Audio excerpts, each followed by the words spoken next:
எனவே அனைவரும் ஆங்காங்கே இருந்த வண்ணம் அருள் பெருமா இருந்து ஆண்டவனை தரிசனம் செய்து அருள் பெருமாறு கேட்டுக்கொள்கின்றோம்.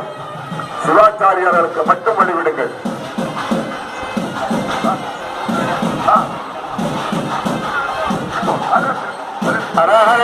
பார்வதி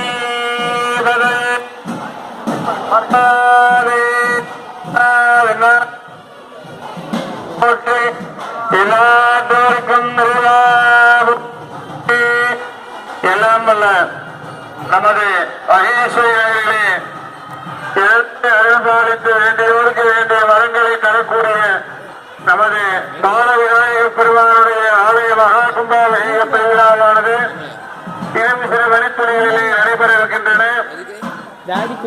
ஆங்காக இருக்கக்கூடிய பக்த கோடிகள் இயல்புகளும் பெரியவர்களும் தாய்மார்களும் திரளாக மகா கும்பாபிஷேக பெருவிழாவிலே கலந்து கொண்டு சிறலாக விளங்கக்கூடிய விசாலாட்சி உடனமான விஸ்வநாத பெருமானுக்கு மகா கும்பாபிஷேகம், அதனைத் தொடர்ந்து பரிவார மூர்த்திகளுக்கெல்லாம் மகா கும்பாபிஷேகம், பாலமுருகன் மற்றும் பரிவார தெய்வமாக விளங்கக்கூடிய ஆஞ்சநேயர், நவக்கிரகம், பைரவர் ஆகிய பரிவார மூர்த்திகளுக்கு கும்பாபிஷேகமானது தொடர்ந்து நடைபெறும் என்பதை உங்களுக்கெல்லாம் அன்புடன் தெரிவித்துக் கொண்டு இந்த மகா கும்பாபிஷேகமானது இப்பொழுது துவங்கி இருக்கின்றன.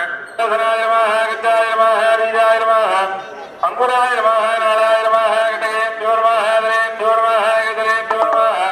கண்ணிகாயிரமாக விஜயம் தோடமாக வந்தாசனாயிரமாக வந்தே ஓம் காங்கம் துளலிங்க மகா பாலகணபத்யாசனாயிரமாக துளலிங்க மகா பாலகணபதி மூர்த்தயமாக துளலிங்க மகா பாலகணபதியமாக நித்யாத்வ அவாய்க்க சூர்யாஜானலோஜனம் மணிலசதே கோடீர ஹஸ்தம் நாகேந்திர சுந்தரம் கரைஜ